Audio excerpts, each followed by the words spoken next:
Story you'll only see here on ABC Action News. 4 men accused of driving to meet up with underage teenagers arrested. Turns out the teens they were talking to were undercover deputies. Our Isabel Rosales uncovering the ways detectives are using popular social media apps to catch sex offenders.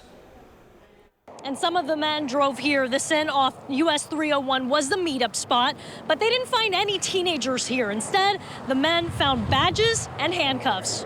Court documents show 40-year-old Rudy CM made a 14-year-old friend on the Grindr app. But the conversation quickly turns explicit.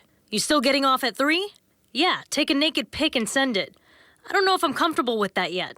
What CM doesn't know, on the other side of the phone, is a Hillsborough County deputy. It's very disturbing. Patrick Craven is director of nonprofit Center for Cybersecurity and Education. We were taught stranger danger by our parents.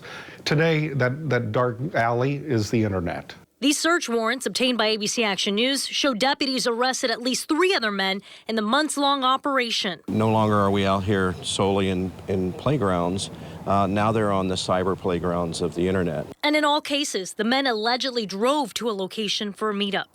It turns out one of them, Timothy Matthews, is a registered sex offender. It just goes to tell you, an old dog never changes their habits. With the Super Bowl just over a year away, this 40-year law enforcement veteran says it's more important than ever to target child sex offenders. But what's the lesson for parents? First, dispel the taboo. It doesn't have to necessarily be about the birds and the bees, but it still has to be about the dangers of who they're meeting with out there. Also, join the same app so you can keep an eye on your kids. And Craven says, check privacy settings to make sure your child isn't sharing their location and phone number. HCSO would not comment or tell us if anyone else has been arrested, citing an active investigation.